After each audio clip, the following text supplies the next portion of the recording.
Welcome to That 90s Spider-Man Show. The episode you just clicked on is about to begin. But before we do that, I kind of have to warn you, the audio quality on this episode is not quite where we want it to be, and that's down to some technical issues on our side.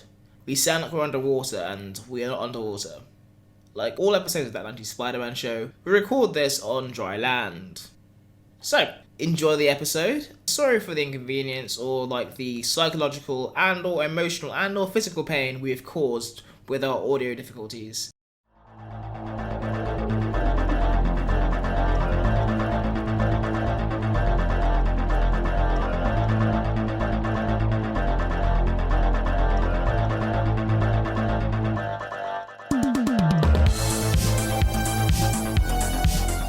How's it going, Spider lovers? And welcome to another episode of That 90s Spider-Man Show. Usually I'd have some epic spiel right about now, but I'm on death's door, folks. This might be the last episode of the podcast. Anyway, on that note, I am Henry, this is Jack. Here to make sure everyone knows that Henry isn't actually dying. We've both just got shitty colds. Last episode really drained us of our plasma. Yeah. Thanks to Morbius and Jared Leto, we're now, struggling to sound like normal people. So if there's a lot of nasal voices and sneezing and coughing, then blame Jared Leto. Yeah. Just blame him for most things, but blame him especially for this. Don't worry, because you're not going to get ill through this podcast. I mean, if you were, you would have gotten ill already. We might make you mentally ill. You are probably mentally ill if you're listening to this. Yeah, we are a symptom of your mental illness. Yeah, you probably bring us up in therapy. Yeah, I know I am.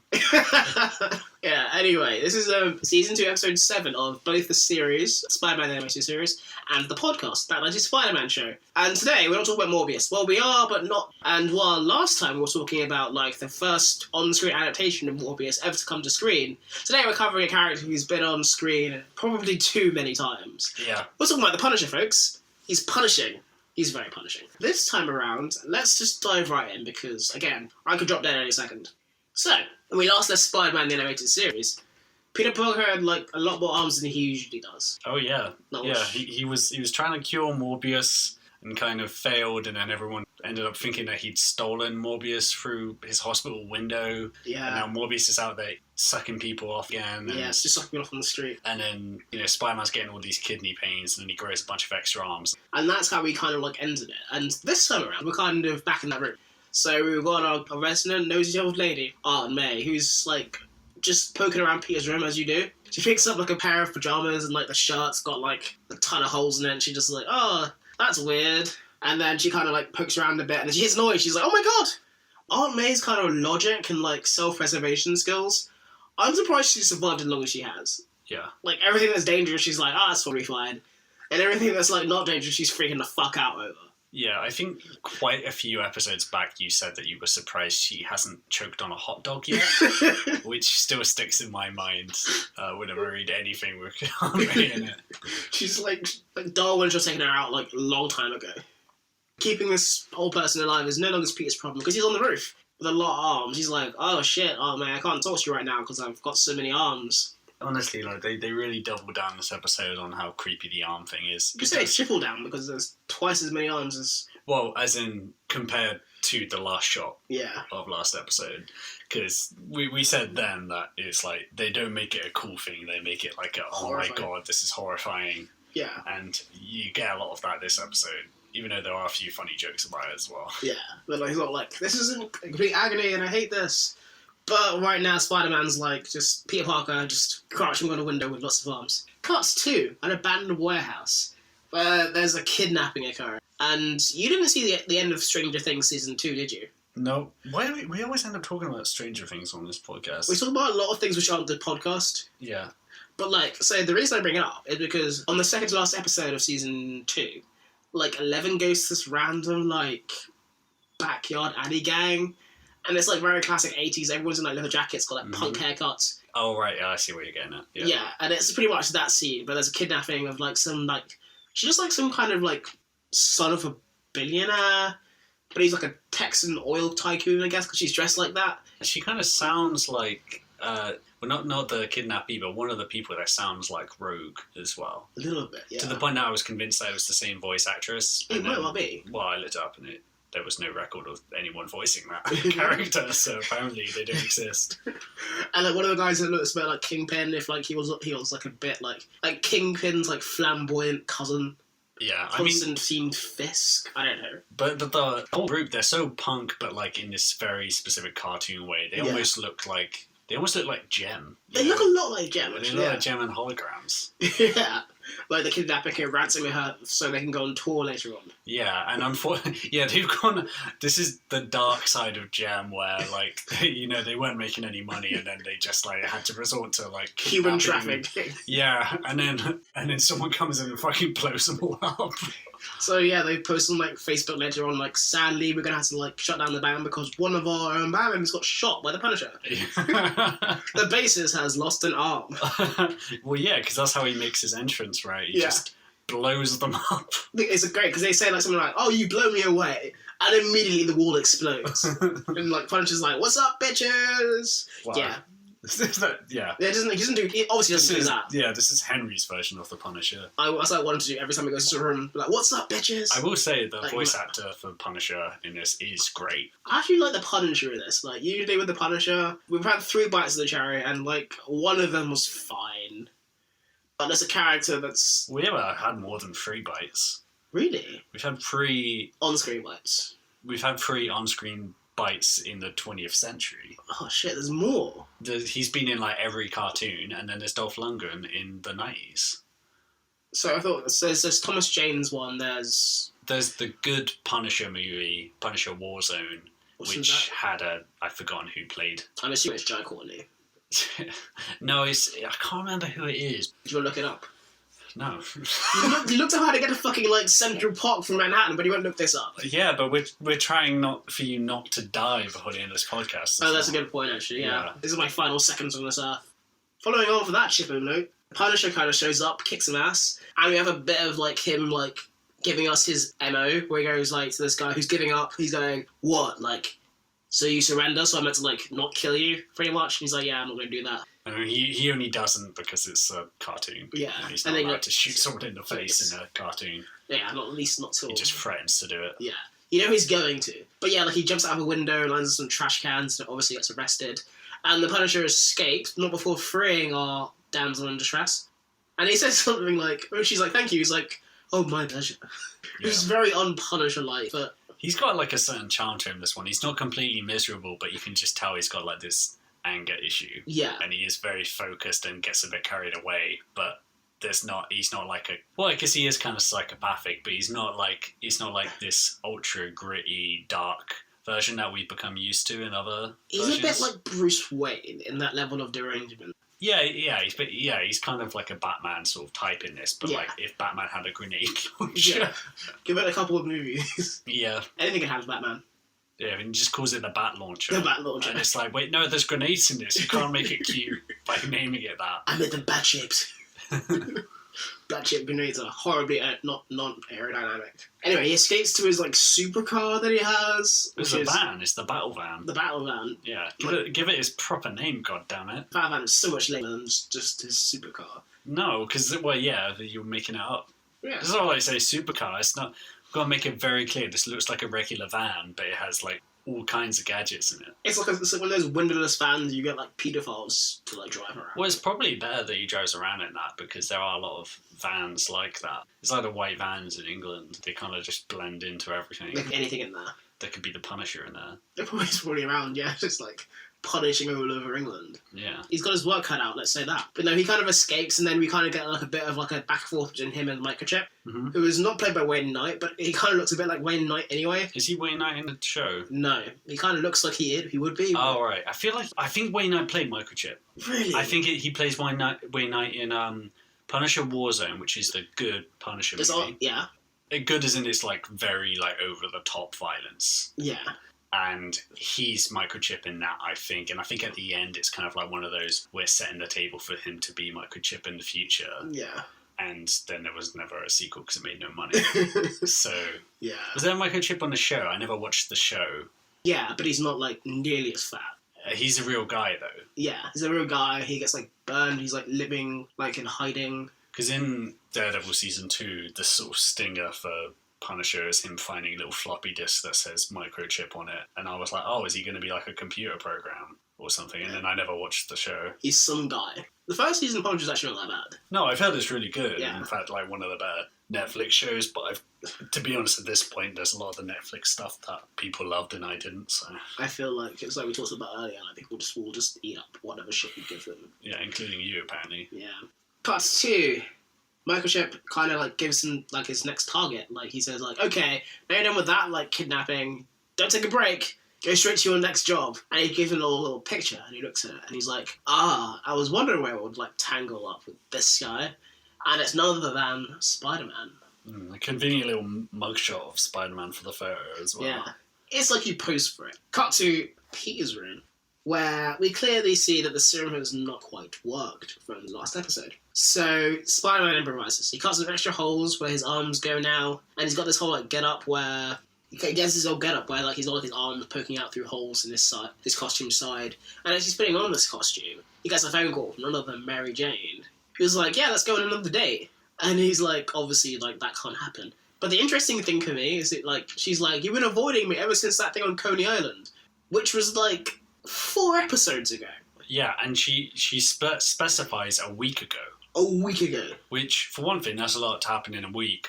But also, I guess that kind of makes sense because he's been having these pains throughout all of the episodes. But it also means, like, sure, if you try to hang out with someone that you're dating and they're too busy to hang out with you for a week, chill. Calm the fuck down. Like, even if that happened when you were, like, in a long-term relationship, you're like, well, if you're busy, then... Just tell me you're busy. Yeah, I thought maybe he'd been, like, ducking her for, like, a month or something. It's been, like, 5 days. Yeah. Like, maybe because, like, she kissed him last time, she's like, need a validation, I put myself out there. Also, he did turn up, like, comfort you after that serial stalker, like, was after you and then, like, zoned out straight away. Yeah. Maybe something's up. Like the chase is done now. So yeah. There's no like war people to like compete with him, so he doesn't feel like bothered by it. But no, she's kind of calling him being like, you haven't talked to me for a week. Let's hang out. I'm coming over right now. And he disappears because he has to like crawl away. He puts on his mask and he kind of like crawls out the window. Cuts to an Italian restaurant, which I'm pretty sure like pretty much out of frame. There's probably like a little pair of dogs having an Italian dinner. Mm-hmm. Italian dogs. Like a couple of dogs having an Italian dinner. Like they're eating spaghetti. You know, like one of them pushes like a little meatball to the other one with its nose. Yeah, and then they get blown up by the Punisher.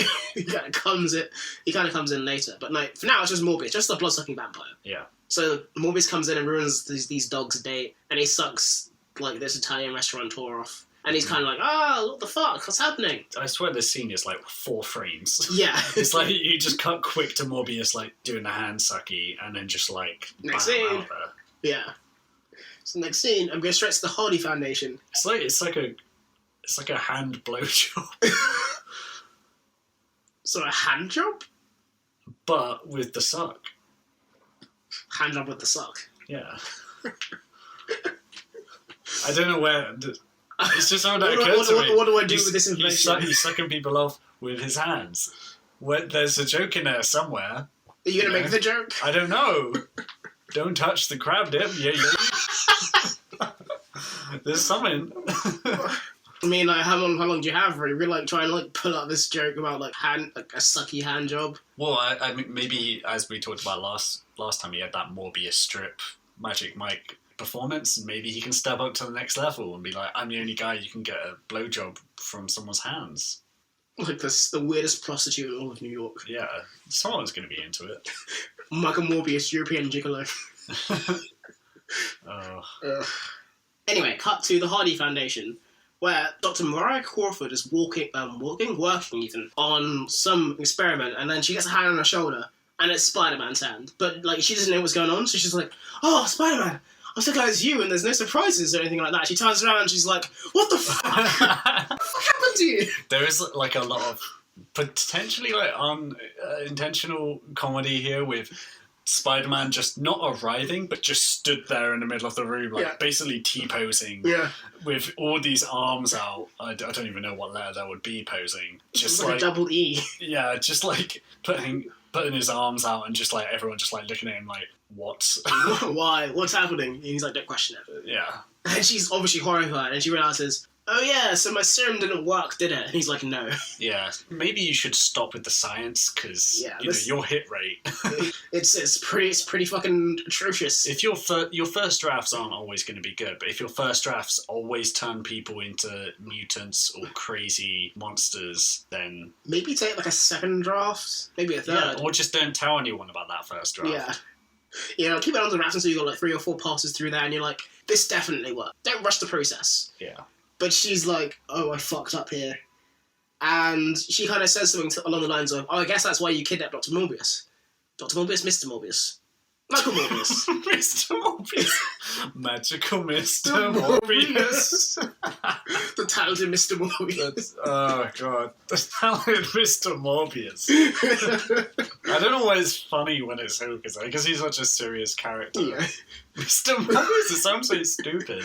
Mr. Morbius and his vampire friends. Hi everyone, today we're going to learn about the process of blood sucking. Yay! I don't know what I'm doing. Yeah, please don't do that voice ever. It's fucking terrifying. Do you know how much plasma it takes to kill a human being? I do. So yeah, Spider-Man has no idea what she's talking about, and it's turning the broadcaster going like, hey, this is what's been going on while you've been like arming around. And while you've been arming around, Spider-Man, this is what's been going on. And they kind of cut to this broadcast where Felicia Hardy is having a breakdown on camera. She's like, Spider-Man's worst, I hate him for kidnapping Michael Morbius.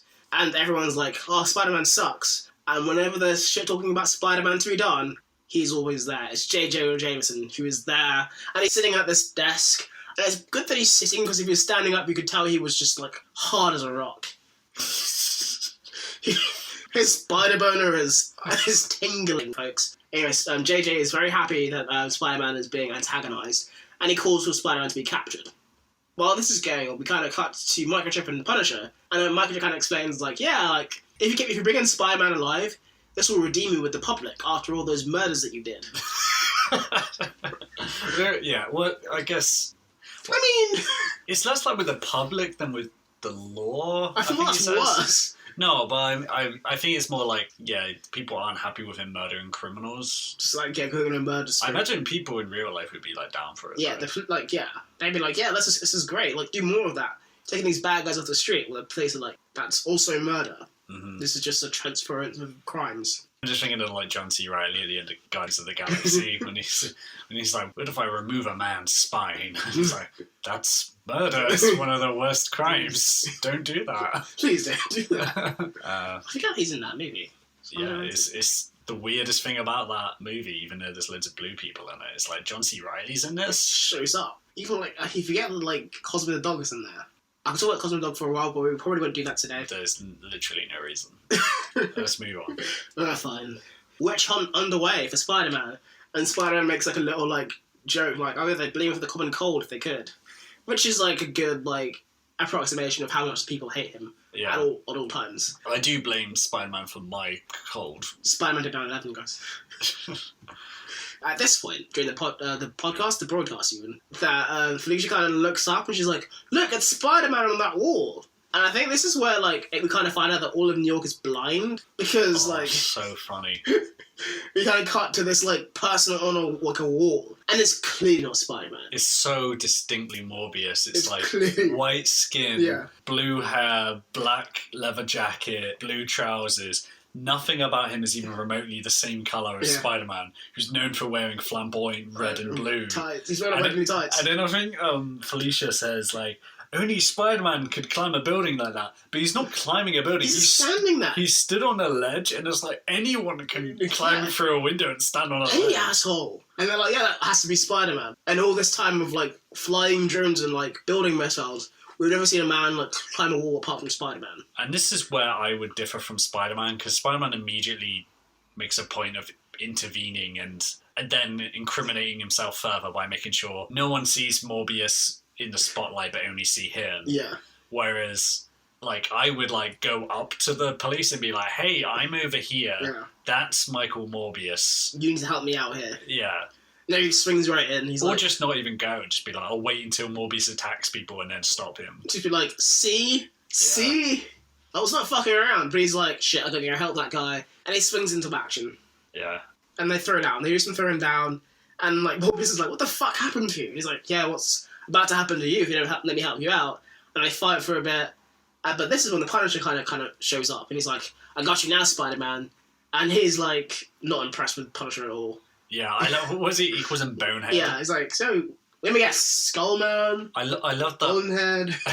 I love how he just he sees him just like this guy with a gun pointing at him, and he's like, and like makes like one joke, and then just like immediately swings away. Like, I can't be fucked. He's got this like weird kind of gallows humor throughout this episode, where he's like, "I'm in so much pain, and all I can do is just quit." It is like if you're having a really bad day and like something minor happens, like you get a paper cut or you like a bus drives by and a puddle like splashes in. Yeah, it gets to a certain point and you're just like, this is kind of funny now. Yeah, I'm just getting shot from all angles and I can just make jokes now. And he's just like, another guy's pointing a gun at me. He's got a rocket launcher. So let me guess, Bonehead. No, the Skull Man, and he just like swings off. Especially since it's not like he knows the Punisher at this point. No, so this is the first time he's meeting him. Yeah, so it's not like, oh fuck, the Punisher's here as well. It's like, who? There's another guy on the scene and he's got a skull theme. There's a vampire that's more important. Yeah. But he's got like two arms growing up his side and he's like, yeah, why not? At this point, why not? This is the least weird thing about the situation. It is, yeah.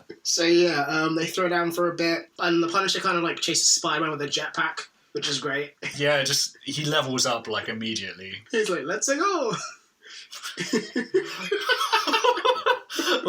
Like, I love all those Mario games with a jetpack. Oh, he's got F.L.U.D. Yeah. He's doing Mario Sunshine. And it turns into a nozzle when he has to like spray Spider-Man and stuff.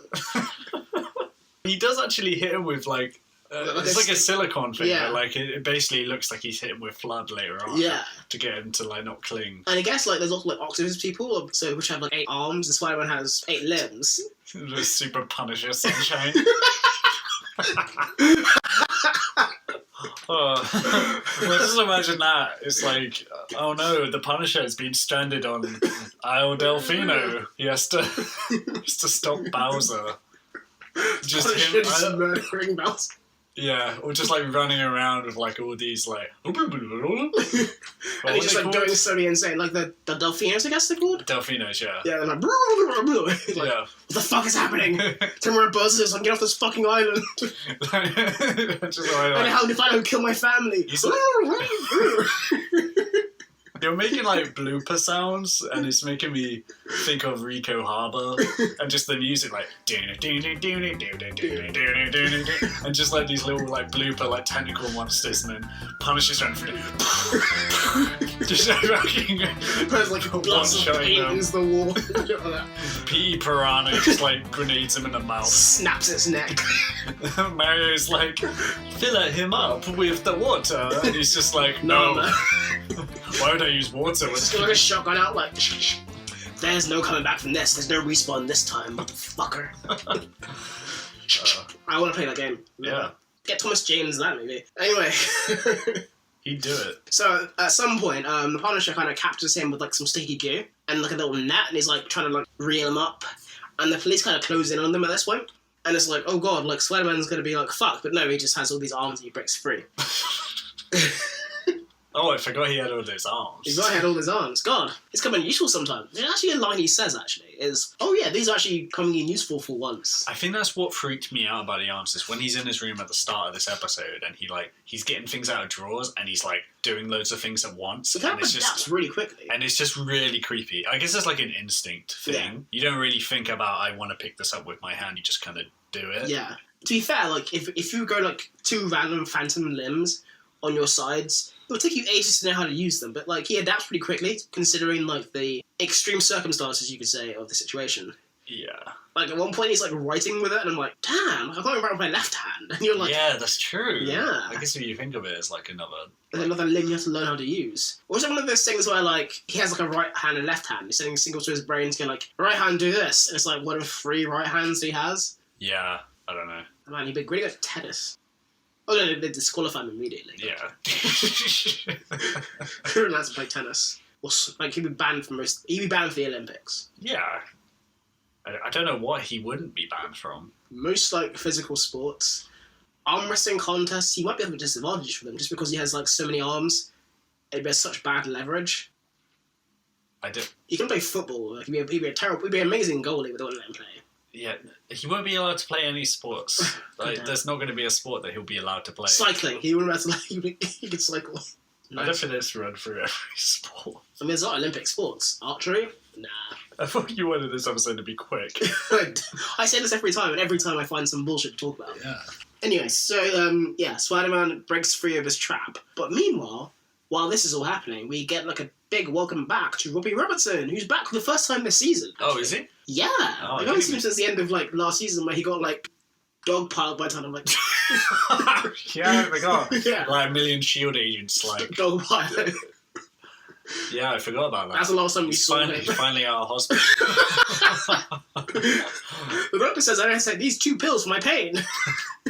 Jonah, like, we found out about this Punisher guy. This guy's actually Frank Castle. He, like, had this tragedy. And he rolls off all these, like, murder things, and he goes, like, yeah, JJ, he killed, like, these many people. He's, like, a cold-blooded killer. And all JJ hears is, like, crime fighter, eh? You can help us out here. It's really funny how he just, like, filters out everything apart from what he needs. Yeah. Great JJ. Spider-Man, like, breaks free from the trap and sticks the Punisher in a trap of his own. And, like, it's at this point where he explains, like, oh yeah, like, you kidnapped Morbius. And Spider-Man's like, no, I didn't. And he's just so done with all of this. He's like, yeah, next time get your facts straight, you piece of shit. And he swings off and, like, the Punisher kind of, like, struggles on the web. And throughout this entire exchange, he's been yelling at his van. He's been like, battle van, get me this. And it's been, like, taking these weapons and just shooting them up to him. It's pretty cool, actually. It's really cool. But it's also, like, very much, like, I feel like they were selling a toy the whole episode. Absolutely take a toy. Because, like, the practicality of that in real life is non-existent. Yeah, but it's... Why don't you, like, it's cool like, as hell. It's like a remote... a van that just, like, drives around by itself and, like, gives you a gun at all times. Yeah. And he has, like, such specific guns. Like, give me F.L.U.D. Give me F.L.U.D. I need to, like, shoot this, like, octopus. My new challenge is to, like, Photoshop Frank Castle into... with F.L.U.D. on his back. It's going to be really hard, but I'll do it. It's a responsibility you're going to take on, but, like, I believe in you. The battle van kind of shoots him a little, like, gun, and he's like, okay, this is how I get out of this. And he gets out, and he escapes. And the cops are kind of closing in on him, because they're like, hey, you did all this murdering, we want to take you over a question. He's like, no, I'm out, see ya. So, at that point, Spider-Man kind of, like, crashes at the hospital, and he's, like, chilling on the roof. Bullshit, he's in pain, but he's like, I'm on the roof. Ow. And he looks over the rooftop, and he sees someone come in from the ambulance, and they're like, oh, another one's kind of, like, been found, just drained, and with these weird, like, marks on them. And he realises that Morbius is still about. And he's like, I should do something, but then he's, like, in pain. And he goes, I should probably go and get the cure. And then he picks the worst possible time to reminisce about Uncle Ben. Yeah, this also just, like, not just, like, he's on a time limit and needs to sort stuff out. He's actually mutating. But also, as an episode, this has so much going on. They didn't need to stop to be like, oh yeah, remember how Uncle Ben died? I literally, like, it's a thing we've, like, covered maybe in, like, episode 1 of season 2. Like, that exact same sequence. Yeah, I think they did it for the first time in season 1. It's like the Mysterio episode. Yeah, but not, like, to this level, I don't think. I think they did. I think they did a proper big origin in the Mysterio episode. And that was the first we got it. And then it's come back again. Yeah. And in, like, a smaller portion. And then they brought it back again here. Yeah. It's probably good to, like, remind people, but... This is in so much detail. Yeah. I feel like Uncle Ben would understand if you were turning into a spider monster. Maybe get that fixed first, Peter. Yeah, this is proper, like, the way, like, the responsibility thing can, like, fuck up his life. Because it's proper, like... I really need this, but, like, Morbius might strike again. Like, he's proper willing to, like, throw everything on the line just to, like, undo one bad thing about the world. Yeah. It's very classic Peter Parker, and he's like, no, I've got to, like, fix Morbius before I fix myself. And it turns out to be a great decision. At this point, he's like, where the fuck is Morbius? And the only thing he has is this, like, tape recorder. So while Mary Jane and Aunt May are, like, downstairs kind of consoling each other, being like, I'll stay with you until Peter comes back, because Aunt May is, surprise, surprise, she's freaking out. Peter Parker's upstairs, taking the recordings and just going through them and trying to, like, triangulate certain sounds. And he ends up with a map and a recording, and he kind of just jumps around New York. But also, like, when he's figuring it out in his room, he's like, I better be quiet. And then he just turns, like, the speaker on this thing and starts playing, like, loud music and... Oh, no, that was loud. I need to, like, turn it up more so I can hear what it is. Yeah, but his search around New York reminded me a lot of, like, I don't know, like, some side quest from a video game or something. I was about to say, yeah, there's ever, like signal tower things where they kind of triangulate the signal. Yeah. to like find a hostage or like this bank robbery or something like that. Yeah, yeah. And that's what's happening. And I think you might even do stuff like that in the Spider-Man PS4 game Oh, as shit. well, which is very Arkham Asylum-y, Oh, you know, really? with a lot of things. Anyway, yeah, so at this point, it's probably important to note that the Punisher has put a tracker on Spider-Man, and so he's like following him around in this battle van, and he's like, shit, he's going to Queens. And he takes the interstate off into Queens, which is very convenient next to him. And he like drives into like Aunt May's like neighborhood, and he realizes, oh, Spider-Man's moving again. While Spider-Man's doing this like National Treasure kind of like chase around New York, the Punisher's going, what the fuck is he doing? yeah. This guy's going around in a fucking circle. What the fuck's happening? Although at this point, I guess if he thinks he's like kidnapped a random guy and he's murdering people and he has 6 arms, he's like, maybe this is just a crazy monster man. Yeah, this guy is probably not in his right mind. Yeah. He's just like driving around like, okay, fine, we're going back to the Burger King, whatever. And Spider-Man's using the noises where it's like, I think the first one's like a loud bit of music. The Yeah. second one is Water fountain. Yeah. Like the Hydro Man water yeah. fountain, I think. And the third one is like rodents, but he's like, wait, rodents in New York? That could be anywhere. Yeah. And he realizes, with the flying rodents. And then he goes like, if I were a bat, I want to go hide. Yeah, so And- he goes to The clock tower. crazy lab. And the funny thing about this is like a bit similar to like the Hardy Foundation, he just stands behind Morbius. Yeah, it was really weird. They cut and you just see Morbius like doing some stuff and you're like, is that Spider-Man behind it? And I thought, have we skipped ahead to like them working together or something? And Yeah, then he just Morbius like turns around like, oh shit! The fuck did you get here? It's like, hi Morbius, I found your lair. And he immediately like fucks up Morbius's experiment. Yeah. And he's like, fuck you, I was trying to cure myself. And he's like, fine, I'll have to feed on you. I hate doing this, but I'll feed on you. And Spider-Man kind of like, at the last second, escapes. It's Like- a good point. Like Spider-Man is kind of coming in there and being like, hey Morbius, I'm going to cure you. And just punches him. Yeah.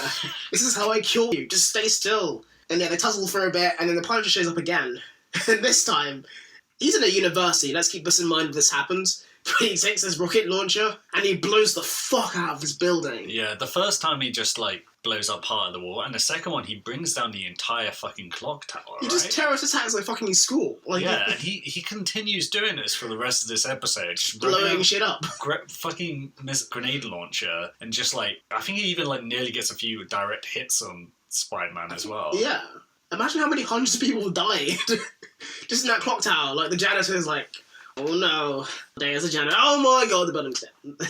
He's definitely making things way worse just to bring down one guy. He's racking up like a supreme body count.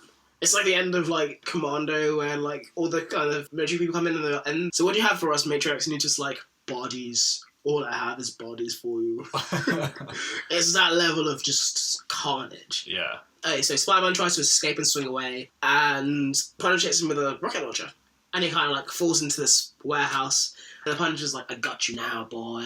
And they kind of go into this warehouse, and Spider-Man's like, on his like last legs, he's kind of like crawling away, probably faster with all his arms. And he's like, I don't want to end like this. And meanwhile, Morbius escapes and shit. And as like the Punisher closes in on Spider-Man, we see Peter's hand start to turn to a claw, and you see him like start to transform. And the Punisher kind of goes like, I got you now! Aha! Surprise! And then this giant spider monster like turns around to him. And the last shot of this episode we get is just this like close up of its face. Yeah, and he's full on spider now. Giant Yeah. spider It's a giant creature. spider, yeah. He is the man spider. It's man spider o'clock.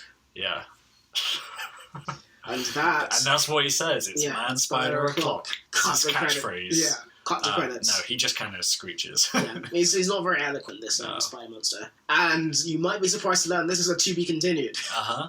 This is not just like, I think we might be getting to be continued until the end of this show. really. Maybe. That's like, of course, this is like a misnomer then, isn't it? I used to fucking love those. The cliffhanger. Yeah, when I was a kid, it made me so excited. to Cliffhangers watch. are so great, but like, after the 17th or the 18th one, it's like, okay, yeah, obviously this isn't the last episode of the show. This is going to be continued. Yeah, this is a good cliffhanger, though. Excellent cliffhanger. And that brings us to the end of the episode. What did you think of this one? I really liked it. I love this one. It's like the opposite of last week's, where you kind of have all this build up to Morbius, and you're like, oh, it's just Morbius. And then this one is kind of like, what if Morbius, but also the Punisher, but also 6 arms, but also Man Spider? And it's just like, I can't believe they managed to fit in that whole flashback sequence to. There was so little time. They were Yeah. like, there's better spent elsewhere. They were like, no, we're going to have this in It there. didn't even feel that rush somehow. Somehow. But also, there's a lot of silliness to like sort of point to and make fun of, but It was kind of a little bit like the symbiote ones, where it was actually like played fairly straight, and there were some good jokes and stuff in it, but it actually just was pretty good. Like even the Punisher, who I think can easily become ridiculous, even when he's flying around in a jetpack and stuff, you kind of like, yep, this tracks. This tracks. I'm not like offended by this. Oh, by the way, like you just said, oh, it's Morbius, and that could be the tagline for the movie. It's Morbius. Oh, it's Morbius. But I don't know, it's Jared Leto. I'm always tempted to go back and make that the title of last week's episode. It's Morbius. Oh, it's Morbius. Yeah, I really like this one. Like, I think there's a lot of parallels between this and maybe the Alien Costume Part 1. Yes. And that, like, this show plays it completely straight. And, like, the show is obviously very silly and, like, funny. But it does the serious episodes really, really well. Yeah, and like you said, the gallows humour that Spider-Man has in it, there are some good jokes in it, but it doesn't feel like it's detracting from, like, the darkness, because he is kind of like... This is so fucked. I am so fucked. But he almost doesn't have time to, like, dwell on the insanity of it, because he's so caught up in the fact that he's got to stop Morbius and that now Punisher's after him. He's still got 6 arms. Yeah. And he's like, yeah, whatever. Next thing, why not? There's not like I don't think there's like a huge amount to say about it, like not a huge amount of depth. But I do really like it. Yeah.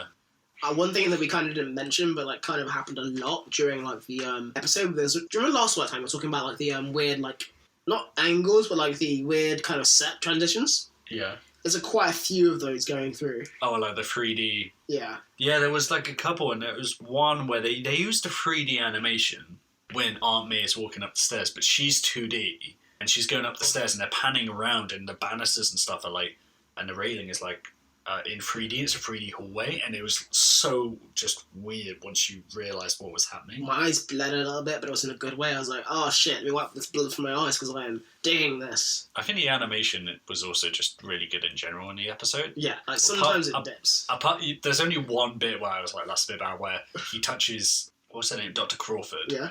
On the shoulder, and she like touches his hand, but clearly they needed it to run longer for the dialogue, so they just reverse and play the same shot like 4 times in a row. He puts a hand there, and then she puts a hand on his, and then she takes it off, then she puts it on, and then she turns it back, and then she turns it, and then they transition. You're like, oh, okay, you didn't have a shot. It's like the Okey Cokey at that point. Yeah. You put your right arm in, your other right arm in, your third right arm in. Shake them all about. Oh my god, yeah. But yeah, I really like this episode. I think season 2 has more of an overarching story. Yeah, but and I'm fine with it if it goes in this sort of direction. Yeah, it wasn't just going somewhere. But I'm also like, how is this happening in season 2?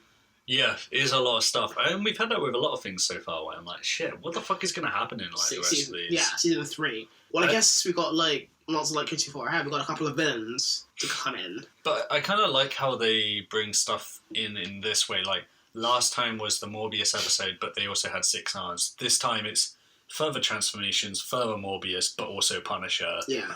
And I feel like it kind of goes on in that way, rather than like having Hobgoblin Part 2, where it's like you go into that second episode and you're like, oh, it's more the same thing. Punisher blowing up the building is better than like Hobgoblin's cliffhanger. Yeah. Just that little episode.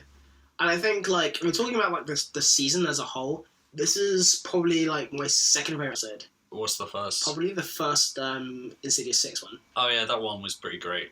Yeah, I'm probably in the same boat, but I just kind of hope that they kind of up the insanity. I was even thinking with this, I was like, I hope the next Spider-Man movie is kind of like this. Yeah. Like, not Morbius, not Punisher. But Man-Spider maybe? Maybe, but also like I like the idea of like, okay, Spider-Man is on the run. There's a reason for people to be after him, so let's just throw loads of crazy stuff at him. Like, let's throw Kraven at him and any sort of villain that would make sense in this and make it sort of a free-for-all. Yeah, so it's like Spider-Man on the run, like the fugitive with spider people. And then you don't need to have like all these, spend so much time with these complicated motives for every single character to get to the point where they might fight Spider-Man. It's like, we're gonna get this guy. We're gonna like Tommy Lee Jones in the scene, and they can like corner him in a water tower and go, I didn't kill Mysterio! And Tommy Lee Jones would be like, I know! I don't care! I'm referencing The Fugitive. Well, the thing is, you said Tommy Lee Jones, we're talking about superheroes, and I was like, oh, he's talking about Batman Forever. No, he's also been in the MCU as like this probably long dead in the canon character. Oh shit, yeah, he's in Captain America. He's actually quite great in that. I think that there's been a big push for him to play Norman Osborn, which I think would be pretty great. He's too old. I don't know. He doesn't give a shit. Like, not. Oh, no, I agree. He doesn't give a shit. He would like, fuck you. No. Yeah. I'd rather play fucking Mary Jane. Fuck off. Yeah, exactly. Yeah. He'd spit in Kevin Feige's face. I don't think he'd even pick up the phone. He'd be like, "Who's Marvel?" Yeah. Sorry, I don't accept robocalls. This isn't Pizza Hut. Just hangs up. Yeah. Sorry, you're going through a tunnel. And just puts the phone down. I just don't think he's even picking up. I think he wrong numbered Kevin Feige. Yeah. You know, Will Smith's trying to call him all the time to get him back into Men in Black. And I'm not doing it for Will. I'm not doing it for you, Kevin. I didn't know why I brought that up or anything like that. So that brings us to the end of the episode. But let's dive into like what inspired the episode. The very first Punisher appearance in the comics was in a Spider-Man comic in The Amazing Spider-Man 129 from 1974. Which was written by Jerry Conway and art by Ross and Drew. Yeah. Although the design of the Punisher seems to be like a combo of a drawing by John Romita and Jerry Conway like choosing the design. Basically, his whole thing in this is kind of similar to him in this, where he's just, you know, an anti-hero vigilante who is after Spider-Man because he's been misled. But in this is coming shortly after the death of Gwen Stacy, which came shortly after the death of Captain Stacy. And also Norman Osborn has died as well. So because of all those things, basically Spider-Man has kind of been blamed for all of them because he's around at that time. Yeah. So, and he can't really clear himself because he doesn't. If he outs Norman Osborn as being the Green Goblin, then he feels like it's going to ruin Harry's life. So he kind of does the right thing. Yeah, and so everyone's after him, and then this is when the Jackal comes into the picture.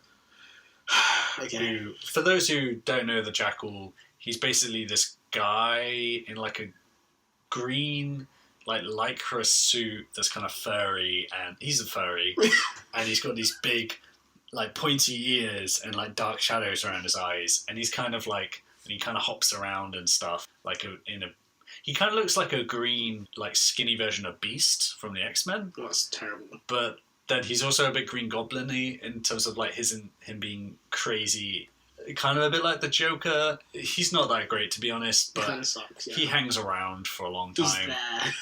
And he menaces Spider-Man sometimes. Yeah, and he basically comes into this and he kind of goads the Punisher, like hires him to kill Spider-Man, and is like, yeah, this guy's a murderer, you should take him down. And for some reason Punisher isn't like, I shouldn't trust this weird asshole. Yeah. Sure thing, guy in weird costume. You seem trustworthy. Basically, at this point, all we really know about the Punisher in this appearance is that he's an ex-Marine and he wants to rid the streets of criminals, and that's kind of all you get. Sure. And he has kind of an anger issue. Really? But he goes after Spider-Man. They fight for a bit.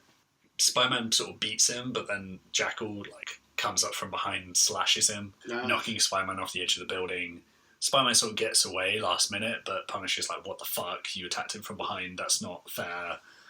Decides that that's crossing the line. That's the point where this has gone too far. Crazy green costume man. Yeah, and then he's like, okay, well, fuck all this. I'm gonna... they all like run away because the police get there. Yeah. And then he leaves his gun behind, and Spider-Man gets the gun, and which Henley on the bottom just says the name of the manufacturer, which is in New York, like a specially made gun. Yeah. Spider-Man goes there to find out, whereas Punisher goes there to get a new gun. Spider-Man gets there first, and he finds the manufacturer of the gun is dead, with claw marks on his back. Oh, shit. And he's like, what? And then Punisher comes in, like, you fucking killed him, and starts, like, attacking him again.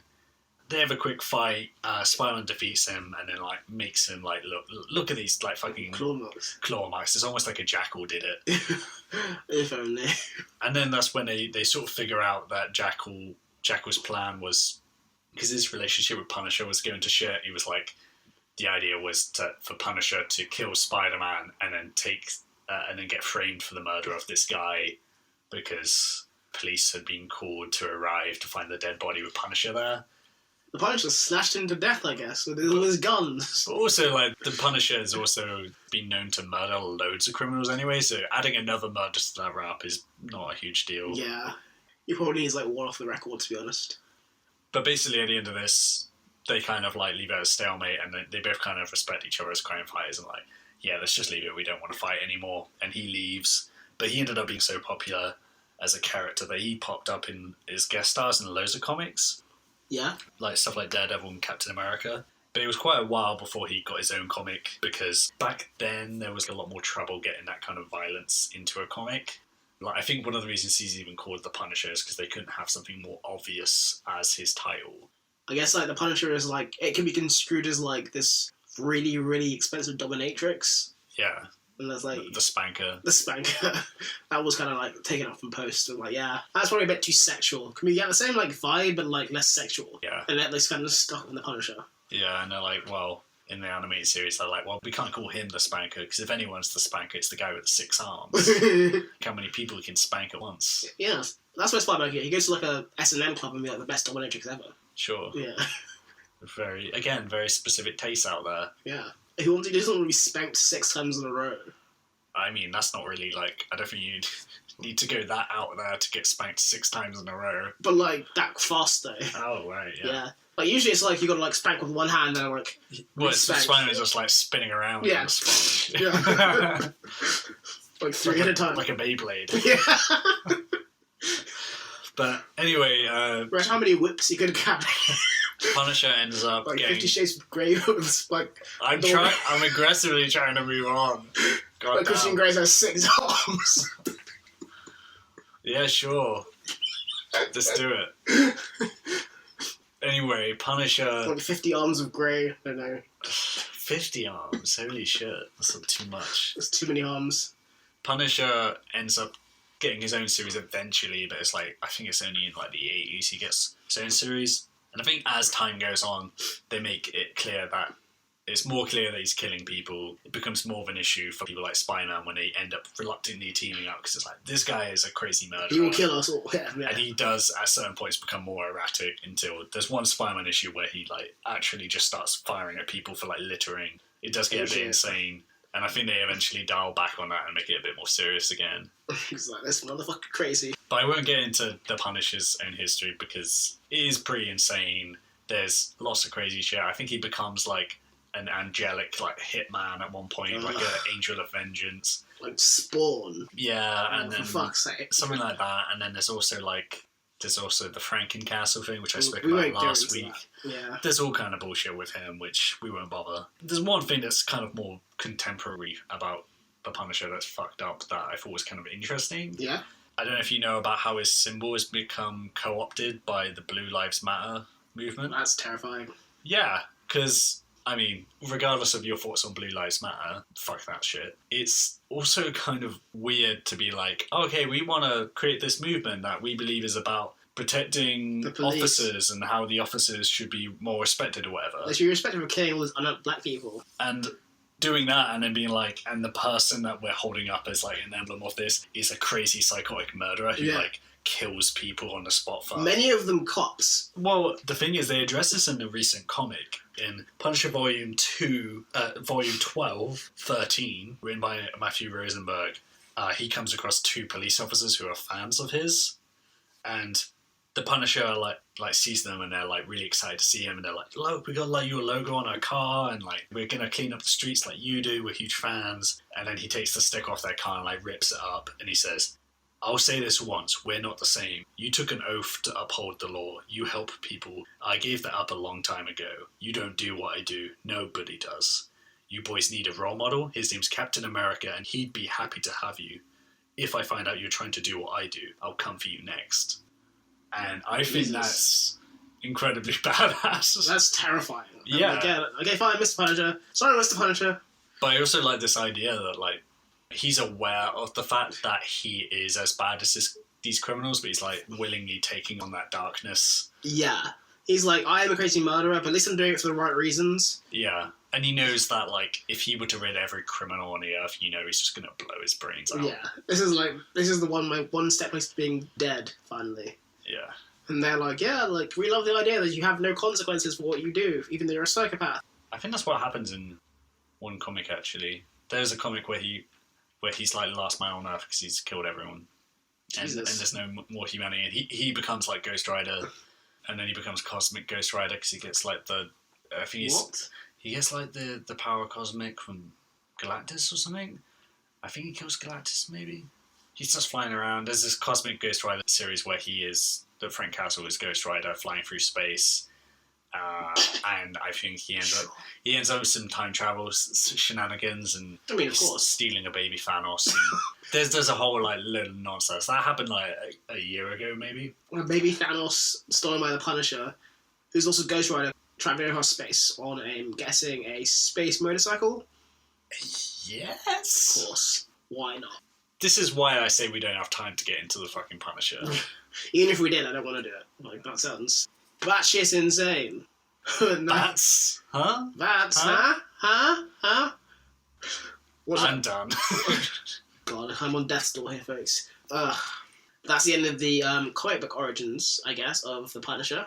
That also brings us to the end of the episode of that Anti-Spider-Man show, where we've talked about the Punisher, and about Morbius, and about all the fun you can do with 6 arms. That brings us to the end of the show, actually. We're pretty much done, and I'm pretty much done. I'm dying, guys. It sounds so fire. It sounds like the end of the podcast. I might never come back, because I might be dead. Yeah, who knows? Yeah. I mean, you need to get some of that plasma back. Yeah. Gonna go suck off some guy, I think, on plasma. We'll probably cut that. Nope. Well, we just hope you guys listened to the last episode so you know what we mean by sucking off. Yeah. And this is what if I died and it was like, yeah, like Henry died sucking someone off in that last episode of the podcast. That's all they hear from me. Yeah. He went to go suck someone off and never came I mean, back. who knows? Maybe, like, we get removed from iTunes after this episode and then no one It's ever about knows. goddamn time. I've been reporting this every day. Well, if they go down, why does the law not matter? Yeah, this is the episode where you became too woke. Yeah. The episode we became cancelled for. The Punisher's coming after us after this episode. Yeah. And, like, there'll be a new way to go. Better than just fucking cold, let's say that. But no, that's the end of the podcast. That's the end of our time together for now. But please, follow us on social media, on YouTube. Yeah. Anywhere there's internet connections and things to do on the internet, we are there. We're on all the podcasty places as well. Mm-hmm. And there's a blog which has all the references and the comic stuff we're mentioning is on there. And also rate and review us because that's really helpful to help the podcast. And also my ego. Yeah. I mean, if you like either of those things then and you think they need a boost, then just go ahead and give us a 5-star. Yeah. Like Like this, 5-star. like, you never know. It could help keep me alive for another episode. We need that goddamn internet plasma. Yeah. Inject those 5 stars right into my veins. It's the only thing that can cure me now. Uh-huh. But no, that's the end of that 90s Spider-Man show, Season 2, Episode 7. And remember, I might be dead soon, so... Savor every moment on this earth as if it were your last name. Good night, good morning, and good afternoon. Thank you very much.